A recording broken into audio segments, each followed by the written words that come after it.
It's gonna happen. It's gonna happen in April. It's gonna happen.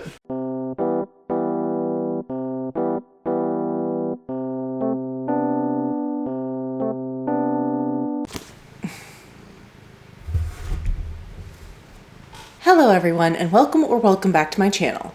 Read, share, repeat, where we discuss books from the perspective of an aspiring fantasy author. Me, Carrie Share. And if you're wondering, who is this strange woman? I don't recognize her. Yes, I have been away for the last couple of weeks because I have been in the midst of a dreadful slump, not just reading wise, but also like writing wise and content creation wise and just in general. I have not been feeling up to doing much of anything creative or even engaging with anything fictional. I've been watching a lot of pop culture Jeopardy and true crime, but nothing fiction related. And then over the last couple of days, I've kind of pulled myself out of it. I'm writing again, I'm reading again, and I'm ready to get back into the swing of things with making content, starting with my April TBR. So because of the way I've been constructing my TBRs this year, a lot of these books are going to be familiar. If you're new here, if you're unaware, the way I've been doing my TBRs this year is I've broken up into a couple of categories. The first is books that I didn't get around to reading that were on last month's TBR. Then there are my library loans / holds I expect to come due in the new month. And then 2025 priority reads. I have a list of 27 books that I want to get read this year. I'm trying to pick at least 2 of those. And then finally, a random book out of my TBR Mimic. But because I was slumping for most of March, there are a lot of books that fall into that first category of books I didn't get to, including one that goes all the way back to February's TBR, and that is The Bone Ships by R.J. Barker.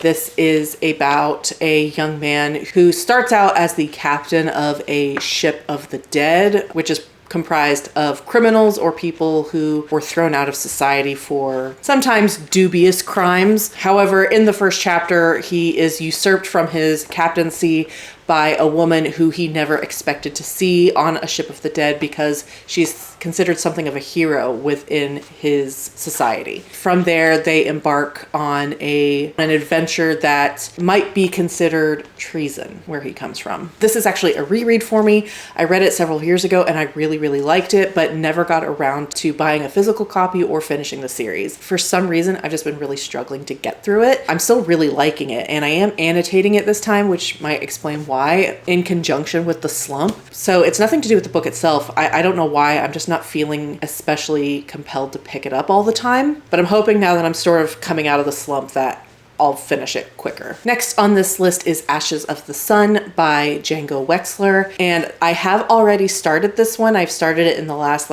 couple of days, like I've mentioned, and I'm up to 12%. And I will say I am liking it. I'm almost surprised to say it just because I've had just a run of bad luck with white male fantasy authors lately, but it's going really well. I really like the setting. I think the magic system is cool and the conflict has potential to be really juicy. So I'm enjoying it. It's really long, almost 600 pages. So while I have started it and I am enjoying it, I don't anticipate finishing it before the end of the month. Next on this list is A Strange and Stubborn Endurance by Foz Meadows. And I've only read the first page, but what I've read, I could tell that I did like the writing style, at least the first page. So I think this will be a good read for me. And it is checked out from the library and I only have 10 days left. So I do need to get to it quickly. But like I said, I just don't think it'll happen in the next 5 days. Then I have Holy Sister by Mark Lawrence. This is the third and final book in his Book of the Ancestor trilogy. I'm not gonna lie to you guys, I did pick it up over the course of the month and read the first 10% in hopes that reading a book by an author I really like in a series that has been one of my favorites would jar me out of the slump, and unfortunately it didn't work. I read the first 10%, put it down, never thought about it again. But because I've started it, I am committed to finishing it in April for sure. Next up is The Wild Huntress by Emily Lloyd Jones, and actually this one wasn't my fault. It only just came off my holds list 2 days ago, so it just took its sweet time being ready off of my holds. But yeah, another one that I do plan on reading this month. I did decide to go ahead and check it out when it was ready, so in the next 3 weeks. Similarly is A Memory Called Empire. I did check this out about a week ago, so I've got a little bit of time with it, but I do need to get on it pretty quickly because the hold time was pretty long. This is a sci-fi story. I've heard really, really good things about it. Lots of politics. Really looking forward to finally getting into this one. And then finally, Gideon the Ninth by Tamsin Muir. I tried to read this last year around the same time and slumped then and haven't gotten back to it. And I know I will like it. The first like 20% that I read, I did like. I like the voice. I like the setting. I like Gideon. I like, the central premise. There's so much to like about it. But I tried it at the wrong time last year. And I put it on my TBR at the wrong time again this year. But it's going to happen. It's going to happen in April.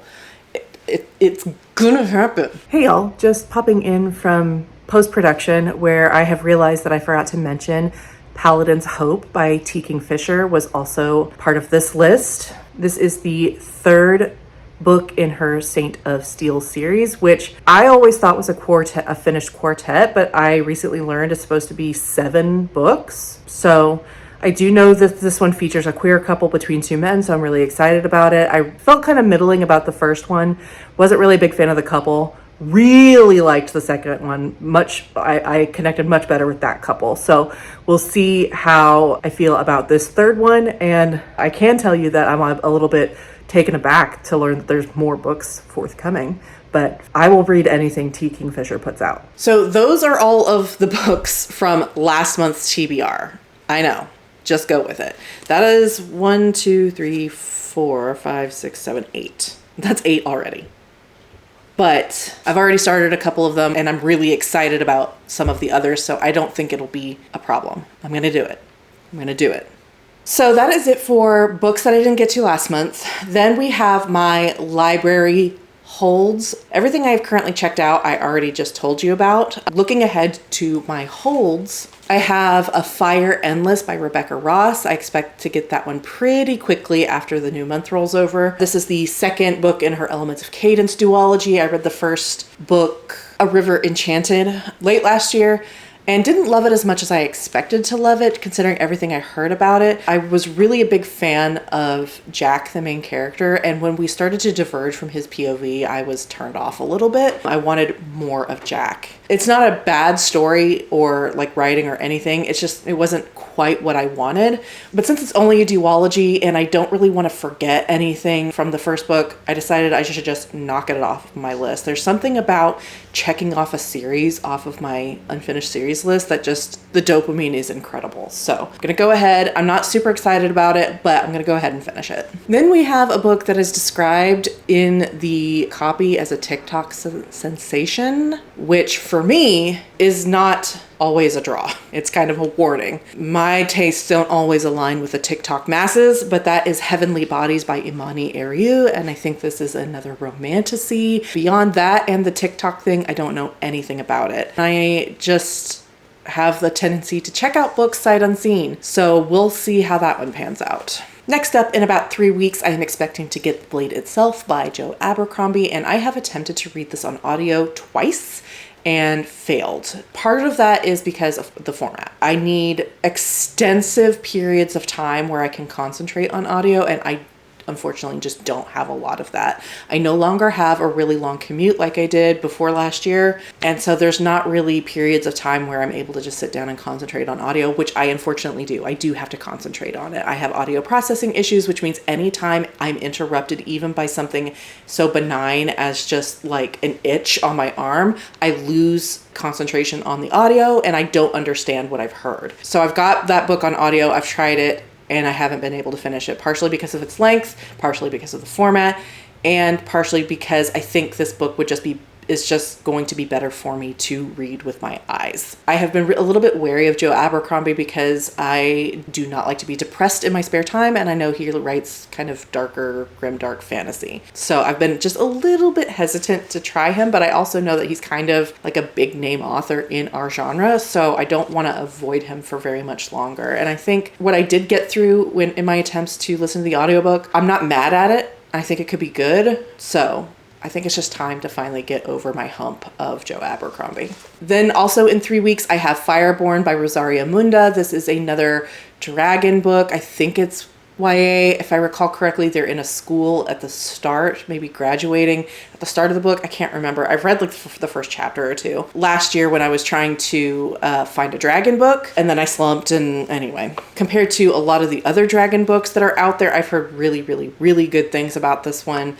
A lot of reviewers that I trust have spoken very highly of it. So I think this one could be good for me. And then finally, also in 3 weeks, give or take, I have Blood Over Brighthaven by M.L. Wang. And to say that this book has been hype trained for the last couple of months is an understatement, but I'm on board. This was like a 13-week hold, so I'm excited to get my hands on it finally. Dark academia, feminine rage, a unique magic system. This could be very good for me. So those are all my library holds. My next category is 2025 priority reads, and I'm actually not going to add anything to this category because, oh my gosh, hold on. The Bone Ships, Holy Sister, Gideon the Ninth, Blood Over Brighthaven, and The Blade itself are all already on that 2025 priority reads list. So if I manage to read all 5 of them, I'm knocking out almost 20% of that list already. So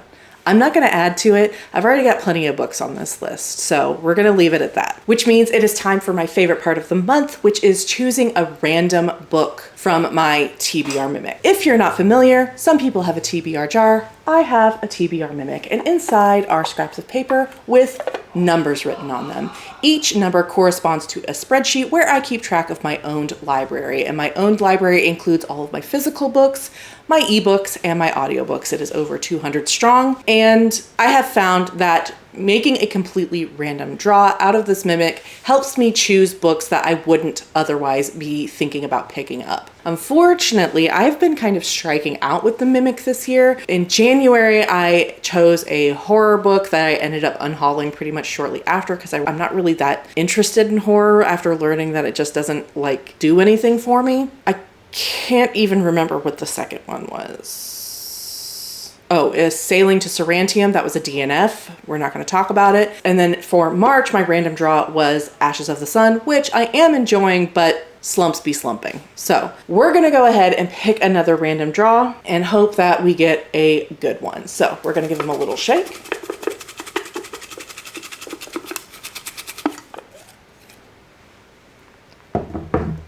And I'm just going to go ahead and just pick one right off the top.